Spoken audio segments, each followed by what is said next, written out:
সে নতুন নতুন জিনিস কিন্তু নিজেই শিখছে। আমরা কিন্তু একটা বাচ্চাকে হামাগুড়ি দিতে শেখাই না, নাকি সে যখন শুয়ে উঠে পড়ে সেটাও আমরা শেখাই না, সে কিন্তু অটোমেটিক শেখে। এবং এরকম প্রচুর জিনিস বাচ্চারা কিন্তু অটোমেটিক শিখতে পারে যদি আমরা তাকে সেটা অ্যালাউ করি, সেই এনভায়রনমেন্ট দিই, সেই পরিবেশ দিই, তবে কিন্তু সে বাচ্চা উদ্যোগ। এটা কেন? কারণ আমরা মনে করি যে এই পড়াশোনা শিখে খালি ওই কিছু কিছু সিলেক্টেড স্ট্রিমে পাস করে চাকরি পেয়ে বা নিজের ক্লিনিক খুলে যে সাকসেস, সেটা এক রকমের সাকসেস, বাট সেটাই কিন্তু একমাত্র পথ নয়। সেটাতে সেই যে পাথে প্রচুর স্ট্রেস আছে, কারণ আমি একটা সেম জার্নির মধ্যে দিয়ে এসেছি। অনেকেই চাকরি করে, তারা জানে যে কিরকম স্ট্রেসের মধ্যে দিয়ে যেতে হয়। তো সেই স্ট্রেস আমি কেন নেব? যদি আমার কাছে অন্য কোনো পথ না থাকে আমি নেব, বাট আমার কাছে অন্য অনেক পথ এখন খুলে গেছে এই এআই এর যুগে। তো এইখানে আমি যেটা বলতে চাইবো যে এটা হচ্ছে, আমি সমস্যার একটা কথা বললাম এবং কিছু আমি বাচ্চাদের বড় হওয়ার ব্যাপারটা নিয়ে বললাম। এইবারে এখন এই যে সমস্যাগুলো দেখা দিচ্ছে, এর মূল কারণ হচ্ছে এইগুলো যে আমরা এত প্রেসারাইজ করছি বাচ্চাকে এবং একটা ফিক্সড পাথে চলতে বলছি। আদার দিকে যে আমরা যে যেগুলোকে বেসিক্যালি এক্সট্রা কারিকুলার অ্যাক্টিভিটি বলে আখ্যা দিচ্ছি, কিন্তু সেগুলোই কিন্তু আজকের ডেটে মেন কারিকুলার অ্যাক্টিভিটি হওয়া উচিত। এই যে যেগুলো আবৃত্তি, গান, কবিতা, মানে সেলফ এক্সপ্রেশনের জায়গাটা আমরা তাদেরকে আটকে দিচ্ছি যেভাবেই হোক। মানে বেশিরভাগ ক্ষেত্রে এটা দেখা যাচ্ছে। তো এই যে জিনিসটা ঘটছে, তার ফলে বাচ্চাদের মধ্যে একটা চাপা আর্তনাদ রয়ে যাচ্ছে এবং তাদের মধ্যে একটা ভয় সৃষ্টি হচ্ছে। আজ বাচ্চাদের মুখে হাসি আমি খুব একটা দেখতে পাই না, সবার মধ্যে সেই পিঠে বোঝা নিয়ে স্কুল দৌড়ের একটা যে এই যে চাপ, এটা কেন হবে আমি বুঝতে পারি না। বাট যাই হোক, কিছুটা বুঝতে পেরেছি বলেই আমরা এই উদ্যোগটা নিয়েছি। এই উদ্যোগ নিয়েছি কারণ হচ্ছে আমরা বাচ্চাদেরকে মানে নিজের সৃষ্টি শক্তি বিকাশের জন্য, আমরা বেসিক্যালি হেল্প করার জন্য এবং কিছু গাইডেন্স দেওয়ার জন্য এবং কিছু যাতে তাদের বিকাশ প্রপারলি হয়, সেই জন্য আমরা এখানে চেষ্টা করব। তো এবারে যেটা আমরা বলবো যে এখানে সৃষ্টি শক্তি বিকাশালয়ে আমরা যেটা মনে করি, আমরা এটা কেন এসছে, এখানে আমাদের একটা মানে বাচ্চাদের যে গ্রোথের 3টে পার্ট আছে, একটা সায়েন্টিফিক ব্যাপার এখানে আছে, সেটা আমি এখন সবাইকে জানাবো। 3টে পার্ট হচ্ছে বাচ্চাদের গ্রোথ, মানে মানুষের গ্রোথের মধ্যে একটা হচ্ছে হেড, একটা হচ্ছে হার্ট, আর একটা হচ্ছে হ্যান্ড। ঠিক আছে? মাথা, হৃদয় এবং আমাদের হাত। তো আমাদের যে শিক্ষা ব্যবস্থা এখন, সেটা হচ্ছে মোস্টলি কি ডিপেন্ডেন্ট? কি মনে হয়, মাথা, হার্ট না হ্যান্ড, কোনটা ডিপেন্ডেন্ট? আমি খাই না। হেড হেড হেড ডিপেন্ডেন্ট না, যে তোমার এটা করো বাবা তোমার বুদ্ধি বাড়বে, তুমি হরলিক্স খাও কমপ্লেন, বুদ্ধি বাড়বে, বুদ্ধি বুদ্ধি বুদ্ধি, অলওয়েজ বুদ্ধি। বুদ্ধি মানে মাথা। এবং একটা জিনিস আমাদের বুঝতে হবে যে শুধু মাথা যদি আমরা পলিশ করতে থাকি না, মাথায় মাথায় না যুদ্ধ হয়, মাথায় মাথায় লড়াই হয়, মাথায় মাথায় কখনো গলা লাগানো যায় না কাউকে। ঠিক আছে? যখন আমি মাথা দেবো মানে বিচার করছি, আমি ভালো মন্দ খারাপ, হ্যাঁ, তারপরে সাদা কালো যাই বিচার করি আমরা, সে ফার্স্ট, সে সেকেন্ড, সে থার্ড, সবই মাথা দিয়ে করছি। এবং মানে খুবই দুঃখের সঙ্গে বলছি যে বেশিরভাগ এখনকার এডুকেশন সিস্টেমে তাই হয়, শুধু মাথাকে আমরা এগিয়ে নিয়ে যাচ্ছি। যার ফলে কি হচ্ছে, মাথা নিয়ে যখন শুধু এগিয়ে যাচ্ছি, তখন আমাদের একটা কম্পিটিটিভ নেচার বাচ্চাদের মধ্যে আমরা ছোটবেলা থেকে ইমবাইব করে দিচ্ছি। এই যে কম্পিটিটিভ নেচার হয়ে যাওয়া না, তার মানে সে বাচ্চা কি হচ্ছে, একটা লিমিটেশন করে দিয়েছে নিজেকে, যে আরে আমি ওকে, এরপর ওর থেকে হয়তো বেশি রেজাল্ট করবো। যেই ওকে ছাপিয়ে গেলাম, সে খুব শান্তি পেয়ে গেল যে বাহ, আমি ওকে হারিয়ে দিয়েছি। বাট সেটা কি শেষ? আমার একটা বাচ্চা একজনকে থেকে টপকে গেল কোনো কারণে, খেলায় হোক, পড়াশোনায় হোক, যাতেই হোক, সেটা কি শেষ? সেটা তো শেষ নয়।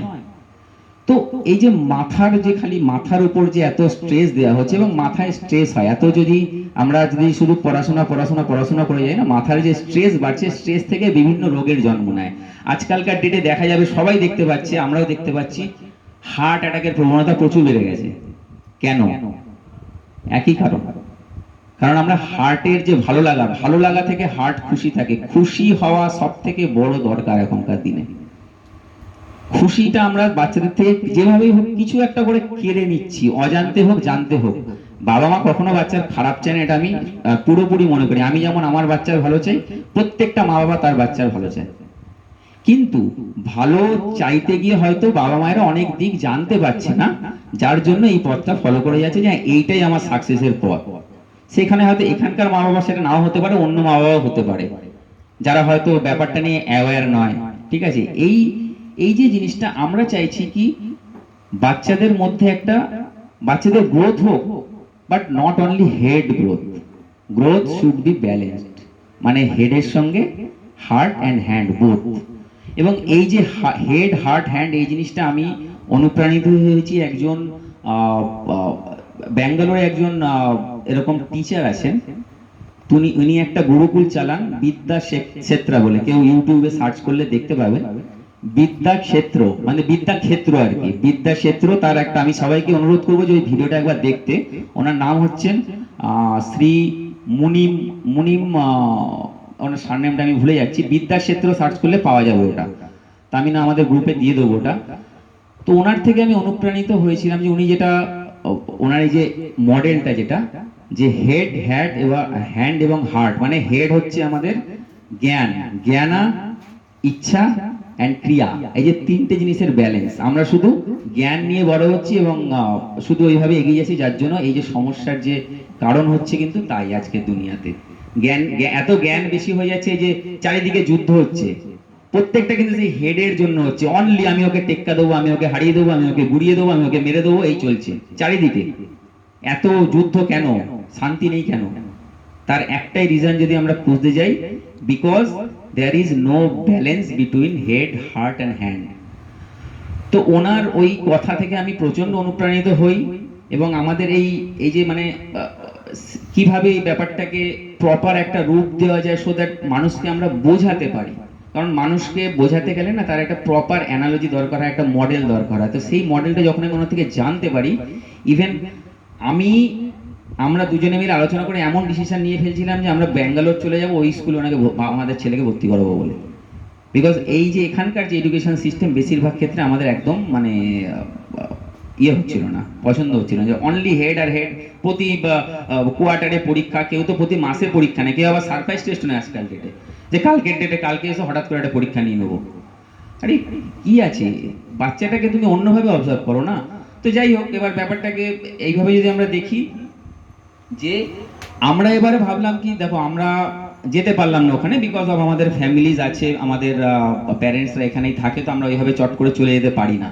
তো ওই জন্য আমরা ডিসাইড করলাম যে why not to start locally, at least যে আমরা আমাদের এইখানেই আমরা সৃষ্টি শক্তি বিকাশালয়ের মাধ্যমে ওই বিদ্যাক্ষেত্রে একটা ছোট মডেল কেননা তৈরি করি।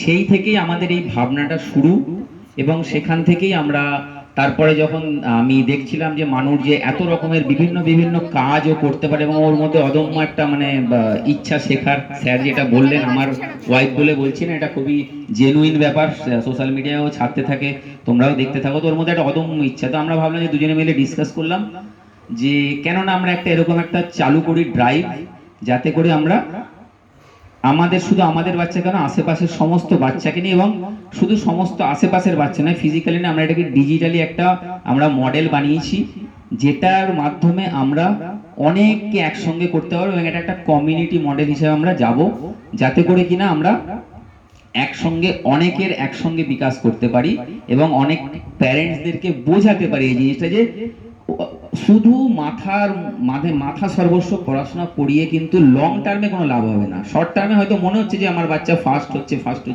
বা সেকেন্ড হচ্ছে, হোয়াট এভার একটা স্ট্যান্ড করছে, বাট লং টার্মে গিয়ে সেই বাচ্চাটার যদি আমরা জীবনটা ভাবি, লং টার্ম অনেকে আমরা দেখতে পাই না, কারণ শর্ট টার্মে আমাদের সিস্টেম এতটাই আমাদেরকে ব্যস্ত করে রেখেছে না, এই স্কুলিং সিস্টেমটা, আমরা লং টার্মটা অনেকে দেখতে পাই না।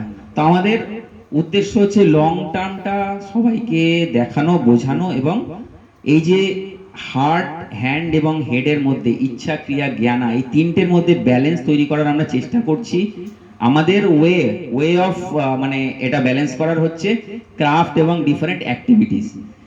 এটার প্রচুর ওয়ে আছে, যেমন শুভব্রত বললেন, স্বাগতা বললো, আমাদের স্যার বললেন যে বিকাশের প্রচুর ওয়ে আছে, বাচ্চাদের ভেতরে যে ক্রিয়েটার আছে তার বিকাশের অনেক আছে, বাট কোন বাচ্চা কি পারে সেটা কিন্তু আমাদের সেই এনভায়রনমেন্টে দিলে তবেই বুঝতে পারবো, আদারওয়াইজ আমরা কি করে বুঝবো? কেউ নাচ ভালো পারে, ঠিক আছে, যেমন আমাদের মধ্যে বসে আছে সমৃদ্ধিও খুব ভালো নাচে, আবার কেউ মাল্টিপল ট্যালেন্টের, অনেক কিছু করতে পারে, যেমন শুভব্রতকে দেখলাম ও অনেক কিছু করতে পারে। তো আমাদের অ্যাজ এ প্যারেন্ট আমাদের আমাদের লক্ষ্য হওয়া উচিত যে আমি বাচ্চাকে শুধু একই দিকে ঠেলে দেবো না, ওই দিয়েই শুধু প্রেসারাইজ করবো না যে তুই শুধু ভালো করে পর পর 10টা টিউশন দিয়ে দিলাম, নাও, এটা আমার কিন্তু উদ্দেশ্য হওয়া উচিত নয়। হ্যাঁ, একটা ব্যতিক্রম ব্যাপার আমি বলতে পারি যে বাচ্চা যদি সত্যি কোনো সাবজেক্ট পড়তে ভালোবাসে অবশ্যই করুক, কেন করবে না, but there should be a love, একটা হার্টের কানেকশন সেখানে থাকতেই হবে পড়াশোনার ক্ষেত্রে হলেও। জোর করে মুখস্থ করে পরীক্ষার জন্য পড়াশোনা অত প্রেশার দেওয়ার দরকার নেই আমাদের। আমরা তাদের ভালো লাগার একটা স্পেস তৈরি করি সবাই মিলে, আমরা নিজেদেরকে আবার একবার ভাবি যে আমি একটা বাচ্চা যখন আমাদের সংসারে জন্ম নিয়েছে আমাদের কতটা খুশি হয়েছিলাম আমরা। একটা বাচ্চা, অনেকের বাচ্চা হয় না, তাদের কত কষ্ট। আজ আমাদের বাড়িতে আমাদের সংসার আলো করে একটা যখন বাচ্চা আসে কি খুশির আলোড়ন ছড়িয়ে যায় সারা ফ্যামিলিতে, হ্যাঁ না? আর সেই বাচ্চাটাই যখন আস্তে আস্তে বড় হতে হতে হতে প্রেসারে হতে হতে কিছু কিছু ক্ষেত্রে তো অনেক খারাপ ঘটনা ঘটে, সেটা আমি প্রথমেই বললাম, বারবার বলবো না। তো আমাদের উদ্দেশ্য যে কনসাস করা প্রতিটি প্যারেন্টকে, আমরা এটা করে যাবো আমার লাইফ টাইম অনুযায়ী, মানে লাইফ টাইম পর্যন্ত এই কাজটা আমি করে যাব, যে এই জিনিসটা থেকে, এই ট্র্যাপটা থেকে আমাদেরকে বেরোতে হবে। এডুকেশন সিস্টেমকে আমি পুরোপুরি খারাপ বলছি না, বাট এডুকেশন সিস্টেমকে টোটালি ব্লাইন্ডলি আমরা যেন এরকম বিশ্বাস করে একই পথে এগিয়ে না যেতে পারি। কারণ আমি ওই পথে চলছি, তো আমাকে ওইটা পথ দেখিয়ে দেওয়া হয়েছে যে 1 2 3 4 5 6 1 কেন আমি ভুল বলে ফেললাম, এখন তো একদম কি প্রি কেজি প্রি নার্সারি অনেক তৈরি হয়ে গেছে, প্রি ক্লাস মানে বয়স 2 থেকেই পারলে বাচ্চাকে স্কুলে নিয়ে নেওয়া হয়, রাইট? তো আমরা ওই পথে ব্লাইন্ডলি না চলে আমাদের আশেপাশে কিন্তু অনেক সুন্দর সুন্দর ফুলের বাগান ছড়িয়ে আছে, আমরা ব্লাইন্ডলি এরকম ভাবে মানে গার্ড হয়ে যেন ওই পথটাই শুধু না বাঁচি যে 1 2 3 4 করে একদম 12 10 12 তারপরে ইঞ্জিনিয়ারিং, তারপরে doctorate PhD, that is not the only way. এটাই আমার বক্তব্য। এবং এর সঙ্গে সরি তো এর সঙ্গে আমাদের যেটা এখানে বলার বিষয় যে আমরা এইটাকে করার জন্য আমরা একটা ক্রাফট এবং অ্যাক্টিভিটির মাধ্যমে আমরা বাচ্চাদের ক্রিয়েটিভিটিটাকে নার্চার করার জন্য আমরা এই সৃষ্টি শক্তি বিকাশশালা ইনিশিয়েটিভটা নিয়েছি, যে তাদের যাতে ক্রাফটের মাধ্যমে, কারণ ক্রাফটের মাধ্যমে প্রচুর কিছু করা যায়। কেউ হয়তো ইঞ্জিনিয়ারিং এর অ্যাসপিরেন্ট বাচ্চা ছোটবেলা থেকেই, তার জন্য কিন্তু তাকে 12 পাস করে জেই পাস করে ইঞ্জিনিয়ার হওয়ার দরকার নেই। একটা বাচ্চার মধ্যে ইঞ্জিনিয়ার সত্তা শুরু থেকে থাকতে পারে। কেন থাকতে পারে? বিকজ সেই বাচ্চাটা কিন্তু অনেক কিছু দেখছে পরিবেশ থেকে, হয়তো তার কোনো দাদাকে দেখেছে, তার কোনো কাকুকে দেখেছে যে সে ইঞ্জিনিয়ারিং এ কিছু কাজ করছে, সে জেনে গেছে। তাকে আমার দাবি রাখার দরকার নেই যে সে একদম সেই 12 পাস করে তুই ইঞ্জিনিয়ারিং পড়বি তবেই তুই সেই কাজটা করবি, নো। তো আমাদের উদ্দেশ্য হচ্ছে বাচ্চাদেরকে একটা স্পেস দেওয়া, একটা বিকজ আমার ব্যাকগ্রাউন্ড ইঞ্জিনিয়ারিং, তো আমি বিভিন্ন অ্যাডভান্স স্টেজে গিয়ে, এখন নয় সেটা, আগে বাচ্চাদের হাত তৈরি করা, তারপর অ্যাডভান্স স্টেজে গিয়ে ওদেরকে বিভিন্ন প্রজেক্ট করানো, মানে প্রচুর কিছু আছে।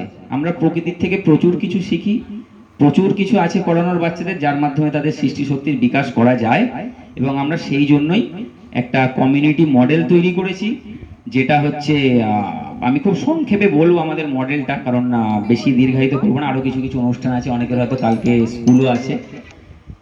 আমরা যেটা করছি সেটা হচ্ছে একটা অনলাইন প্লাস অফলাইন একটা কম্বাইন্ড মডেল, যাতে করে কিনা সব সময় যে বাচ্চাদেরকে ফিজিক্যালি আসতেই হবে তা নয়, অনেকে কনস্ট্যান্ট থাকে,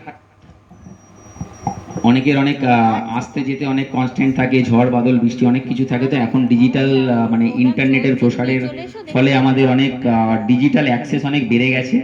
তো আমরা একটা মডেল তৈরি করেছি যেখানে কিনা সৃষ্টি বিকাশ পরিবার, সেই মডেলের নাম হচ্ছে, আমাদের যে একটা পরিবার আমরা বানাবো, আমাদের স্বপ্ন হচ্ছে যে আমরা একটা বিশাল বড় পরিবার বানাবো, যেটা হচ্ছে কিনা সৃষ্টি বিকাশ পরিবার, যেই প্যারেন্টরা সৃষ্টি শক্তির উপর নজর দেয়।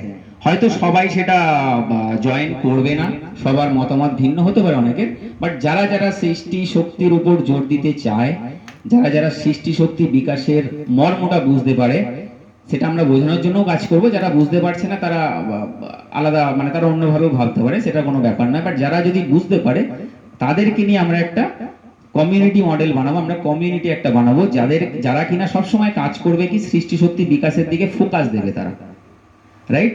তো আমাদের যে মডেলটা আমরা বলছি সেটা হচ্ছে, সেটাকে বলা হয় 5C মডেল। 5C মানে ফার্স্ট হচ্ছে আমাদের একটা কোর্স থাকবে, কোর্স মানে that is a recorded course. তারপরে থাকবে কোচিং মানে সেটা উইকলি অনলাইন কোচিং হবে সেই রেকর্ডেড কোর্সের ক্ল্যারিটি দেওয়ার জন্য। তারপরে হবে আমাদের একটা চ্যালেঞ্জ, মানে প্রতি মান্থলি না, ওটা হচ্ছে কোয়ার্টারলি চ্যালেঞ্জ, ওটাকে আমরা হ্যাকাথন বলা হয়, যেটা অনেক স্কুলে অনেক জায়গায় হয় বিভিন্ন হ্যাকাথন। আমরা ওটার নাম দিয়েছি সৃষ্টাথন, যেহেতু সৃষ্টি শক্তি থেকে সৃষ্টাথন। সৃষ্টাথনে কি হবে, সেটা একটা চ্যালেঞ্জ, সেটাতে বিভিন্ন ক্রাফট ওয়ার্ক আমরা একটা মিশন হিসাবে করে দেবো, যে মিশন 1-এ এটা করো, মিশন 2-তে এটা করো, মিশন 3-তে এটা করবে। এইভাবে করে করে করে করে 9টা মিশন থাকবে, 9 সপ্তাহ। এইভাবে সেই চ্যালেঞ্জে পাস করবে, সে আবার নেক্সট লেভেলে যাবে। এইভাবে একটা আমরা সিস্টেম তৈরি করেছি, সেটা হচ্ছে 3rd C বললাম আমি, চ্যালেঞ্জ। 4th হচ্ছে সার্টিফিকেট মিন্স যে এই চ্যালেঞ্জটা উইন করবে সে সার্টিফিকেট হবে, তাকে ফেসিলিটেট করা হবে, তাকে একটা ইন্টারভিউ নেওয়া হবে, তাকে অনলাইনে, এবং অন্যান্য বাচ্চারা যাতে উদ্বুদ্ধ হতে পারে তাকে দেখে, যে হ্যাঁ এইভাবে করলো, তার জার্নিটা আমরা জানবো, তাকে অন্যদেরকে উদ্বুদ্ধ করানোর জন্য আমরা সেই তাকে ইন্টারভিউ করব তার প্যারেন্টের সাথে। আর 5 নম্বর C হচ্ছে কমিউনিটি, একটা অনলাইন কমিউনিটি থাকবে, যেমন বিভিন্ন ফেসবুক গ্রুপ থাকে, ফেসবুক গ্রুপও একটা কমিউনিটি, বাট আমরা সোশ্যাল প্ল্যাটফর্মে কোথাও করব না, আমাদের একটা নিজস্ব প্ল্যাটফর্ম আমরা তৈরি করেছি, সেটা হচ্ছে learn.সৃষ্টিশক্তি.com এর মধ্যে সেই কমিউনিটিটা থাকবে, যার মধ্যে কিনা সম মনোভাবাপন্ন প্যারেন্টদের কমিউনিটি, ওটা যারা বিশ্বাস করেন যে হ্যাঁ সৃষ্টি শক্তি বিকাশের দরকার আছে, একমাত্র তাদেরই কমিউনিটি ওটা, এটা কোনো র্যান্ডম কমিউনিটি নয়, তাদেরই একটা কমিউনিটি থাকবে। তো এই যে 5খানা C, এই 5C মডেল, এই 5C মডেলে আমরা এই আমাদের সৃষ্টি শক্তি বিকাশালয়ের যে জার্নিটা আমরা চালিয়ে নিয়ে যাব। তো আমি সকলকে অনুরোধ করব, আগামী 27শে জুলাই আমরা একটা অনলাইনে ওয়েবিনার রেখেছি, যারা যারা মানে এই কমিউনিটিতে যুক্ত হতে ইচ্ছুক থাকবে তারা ওই ইয়েতে জয়েন করে, কারণ এখনকার অনুষ্ঠানটা তো খুবই সীমিত সময়, তো এখানে আমি পুরো ডিটেলসটা এখানে বোঝাতে পারবো না, মডেলটা একটুখানি একটা গ্লিমস দিলাম, কেন করছি, কি সমস্যা তার জন্য আমরা করছি, কি সমস্যাকে সমাধান করার জন্য আমরা করার চেষ্টা করছি, এবং আমরা কিভাবে করছি সেই জিনিসটা একটা জাস্ট ছোট গ্লিমস দিতে পারলাম এখন। ও এরপরে আমরা ওই 27শে জুলাই সকাল 11টায় একটা আমরা ওয়েবিনার করব, যেটা অনলাইনে করব, যারা যারা জয়েন করতে চাও তারা আমাদের একটা লিংক দিয়ে দেবো, সেই লিংকে জয়েন করে আমি আরো ডিটেলসে বোঝাবো, 90 মিনিটের ওয়েবিনার হবে সেটা, সেখানে আরো ডিটেলসে বোঝাবো আমরা ব্যাপারটা। আর আমরা অনেকেই আমাদের ওই মানুষ সোশ্যাল মিডিয়া পোস্ট দেখার পরে বলতেন যে তোমরা কি করছো, কবে চালু করছো বা কি, তো আমরা একটা এটার সিলভার মেম্বারশিপ এখন লঞ্চ করেছি। সিলভার মেম্বারশিপ মানে হচ্ছে এটা এন্ট্রি লেভেল মেম্বারশিপ, যেটা কিনা যার মধ্যে 5টা C থাকবে, মানে কোর্স, কমিউনিটি, এভরিথিং থাকবে, সেটা লাইফ টাইম অ্যাক্সেস থাকবে, মানে one time entry, life time access. Online, offline হলে সেটা আলাদা থাকবে, সেটা আমরা পরে বলে দেবো ওয়েবিনারে। বাট অনলাইন আমাদের যে মডেল হচ্ছে যে প্রতি হ্যাকাথনে সে জয়েন করতে পারবে, প্রতি উইকলি করে জয়েন করতে পারবে, এবং that is also one time একটা প্রাইসে আমরা সেটাকে করবো, যাতে এটা অ্যাফোর্ডেবল মডেল একটা তৈরি করেছি, যাতে কারোর উপর এটা বার্ডেন না হয়। কারণ আমরা জানি প্রচুর মধ্যবিত্ত, নিম্ন মধ্যবিত্ত প্যারেন্টসরা কিন্তু মানে অনেক কিছু করতে পারেন না সুযোগের অভাবে, বা তার এলাকাতে হয়তো ভালো টিচার থাকেন না, অনেক কনস্ট্যান্ট আছে, হয়তো অনেকে চায় অনেকে পায় না, কিন্তু আমরা ওই জন্য অনলাইন মডেলটাকে বেছে নিয়েছি বেশি করে, যার থ্রু দিয়ে আমরা এই মডেলের মাধ্যমে আমরা এই কমিউনিটি মডেলটাকে আস্তে আস্তে আস্তে এগিয়ে নিয়ে যাব। তো এর অনেক পরিকল্পনা আমাদের আছে। আমরা মানে আমি এটাকে দেখতে চাই, আমার যে ভিশন, আমি যদি চোখ বন্ধ করে আজ থেকে 10 বছর পরে দেখি, আমি চাই যে এই যে ছোট ছোট বাচ্চাগুলো যারা এখন ক্লাস 5-এ পড়ে, কেউ 4-এ পড়ে, আমাদের যে এজ গ্রুপটা আছে 8 থেকে 12, তো আমি যদি চোখ বন্ধ করে দেখি, আমি চাই এই প্রতিটা বাচ্চা বড় হয়ে কেউ যেন মানে শুধু চাকরি করব বলে আমি পড়াশোনা করছি বা চাকরি করবো বলে পরীক্ষা পাস করছি, সেই যেন মনোবৃত্তি বাচ্চাদের মধ্যে তৈরি না হয়। আমরা প্যারেন্ট হিসাবে যেন সেটা থেকে তাকে দূরে রাখতে পারি। আমরা শুধু চাকরি করার মনোবৃত্তি নিয়ে একদমই নয়, এবং আমাদেরকে যেটা করতে হবে সেটা হচ্ছে বাচ্চাদের কনফিডেন্স বাড়াতে হবে। কনফিডেন্স বাড়ানোর একমাত্র উপায় হচ্ছে তাদের হার্ট এবং হ্যান্ডকে স্ট্রং করা। হাতের দক্ষতা না থাকলে সে প্রচুর জ্ঞানী হোক, কখনো কোনো জায়গায় গিয়ে ঘাবড়ে যাবে, কিছু করতে পারবে না, ভয় পাবে। তখন সে কি করবে, বিভিন্ন যুক্তি খারাপ করতে চাইবে যে এটা এইভাবে এটা ওইভাবে, মানে ম্যানিপুলেট করবে। এগুলো প্রচুর ঘটে। আমি কর্পোরেটে কাজ করেছি 16-17 বছর, আমি জানি। এবং সেই কর্পোরেট কালচারে আমি মানে লাস্টের দিকে দুর্বিষহ হয়ে আমি রিজাইন করে বেরিয়ে গেছি। আমি চাকরি করবো না, আমি নিজের একটা ব্যবসা আমরা করছি 2 পার্টনার মিলে, সেটা আমার ইঞ্জিনিয়ারিং এর পার্ট, সেটা আলাদা জিনিস, জাস্ট আমাদের রেগুলার খরচা চালানোর জন্য। But I have resign from the job because of this dirty politics. আমি চাই না বাচ্চারা এই ডার্টি পলিটিক্সে যাক। আমি আমি জানি অনেকে যারা যারা এখানে আছো তারাও অনেকে হয়তো চাকরি করে বা তাদের হাজবেন্ডরা করে, তারাও অনেক এরকম পলিটিক্সের কথা শুনতে পাও ঘরে। তো this is very much unexpected এবং এটা দরকার নেই আজকের ডেটে। আজকের ডেটে হেডের কাজ না অর্ধেকের মানে 80% বেশি আর্টিফিশিয়াল ইন্টেলিজেন্স করছে। আজ থেকে 10 বছর পরে এখনকার প্রচুর জব থাকবে না, জাস্ট থাকবে না, ভ্যানিশ হয়ে যাবে। অনেকেই হয়তো শুনতে পাচ্ছে এগুলো, ভ্যানিশ হয়ে যাবে এই জবগুলো, কারণ প্রত্যেকটা জব হচ্ছে এআই ড্রিভেন। হ্যাঁ, নতুন নতুন জব সৃষ্টি হবে, বাট তার জন্য আমাদের তো নিজেকে তো ইয়ে করতে হবে না, এনাবেল করতে হবে না। তো এটাই আমার বক্তব্য। তো যাই হোক, আমি আজকে স্যারের উপস্থিতিতে একটুখানি একটা ছোট একটা আমরা জাস্ট ভিডিও বানিয়েছি, যে যেহেতু ডিজিটাল দুনিয়া, একটু ডিজিটালি আমি কিছু মানে জাস্ট ছোট্ট একটা গ্লিমস দেখাতে চাই। গ্লিমসও নয়, জাস্ট আমি ইনগরেশন করতে চাই আমাদের সিলভার মেম্বারশিপের উদ্বোধন আজকের এই গুরু পূর্ণিমার শুভ দিনে, এবং ডিটেলস গুলো আমি ওই ওয়েবিনারে জানাবো। তো স্যারকে একটুখানি অনুরোধ করব যে একটুখানি আপনি আমাদের ডিজিটালি, আমি আপনাকে রিমোট দেবো, আপনি ডিজিটালি একটুখানি আমাদেরটাও যদি উদ্বোধন করে দেন। স্যার একটুখানি কিছু বলতে চান তারপরে। ধন্যবাদ সবাইকে। ধন্যবাদ। সুবীরের কথার মান্যতা দিয়ে একটা প্রসঙ্গ বলবি 1 মিনিট। এটা শুনে হাসি আসতে পারে, কিন্তু এই কথাটা যে বলছি এটা কিন্তু বাস্তব। সেটা হচ্ছে এই যে ও মস্তিষ্ক নিয়ে এত কথা বললো না, মস্তিষ্কের এত ব্যবহার হচ্ছে, বিজ্ঞানীরা বলছে যে আগামী 50 থেকে 70 থেকে 1 লক্ষ বছর বাদে মানুষের মাথাটা মানুষের শরীরের অর্ধেক হবে। এবং এটা কিন্তু কোনো রূপকথা নয়, এটা কিন্তু ব্যবহার অপব্যবহারের সূত্র আছে। বিজ্ঞানে আমরা ডারউইন পড়েছি, লামার্ক পড়েছি। ব্যবহার এত বেশি হচ্ছে মস্তিষ্ক, যে মস্তিষ্ক আকারে বড় হয়ে যাবে, এবং সেটা হবে, বলছে প্র্যাকটিক্যালি যে সেটা হবে শরীরের অর্ধেক জুড়ে থাকবে, বাকি অর্ধেক থাকবে। এর মধ্যে দুটো ইঙ্গিত আছে। একটা হচ্ছে মস্তিষ্কের কাজ যত বাড়ছে, শারীরিক পরিশ্রম কিন্তু তত কমছে। যেভাবে ব্যবহার না হতে হতে যেভাবে সাপের থেকে পা চলে গেছিল, আর ব্যবহার করতে করতে ল্যামার্কের তত্ত্ব, ডারউইনের তত্ত্ব অনুযায়ী জিরাফের গলা লম্বা হয়ে গিয়েছিল, ঠিক তেমনি মস্তিষ্কের জন্য, মস্তিষ্ক নিয়ে এতটা চিন্তা ভাবনা হচ্ছে, সবকিছু বসে বসে মাথার চিন্তা, মস্তিষ্ক যাবে শরীরের অর্ধেক, বাকি অঙ্গগুলো থাকবে তার নিচে। সেটা একটা ভয়াবহ ইঙ্গিত।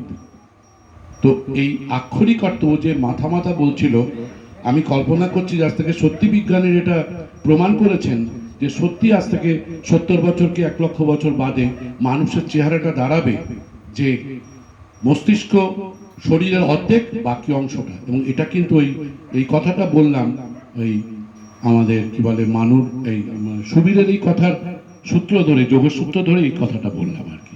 ধন্যবাদ। ধন্যবাদ জানাই স্যারকে। তো আমরা একটুখানি স্ক্রিনটা সেট করে নেবো, তারপরে স্যারকে দিয়ে ডিজিটালি আমাদের সিলভার মেম্বারশিপ আমরা আজকের দিনে, এই শুভ দিনে লঞ্চ করব।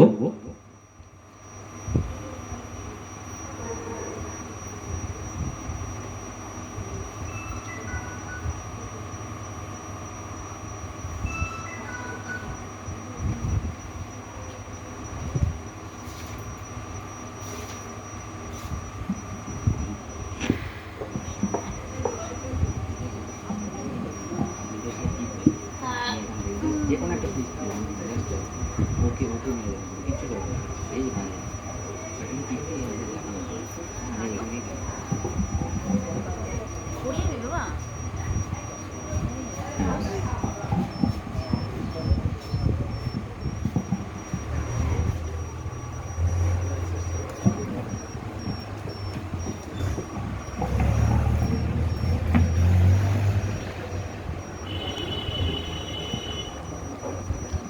এটা কোনো মিউজিক দেওয়া হয়নি সময়ের অভাবে।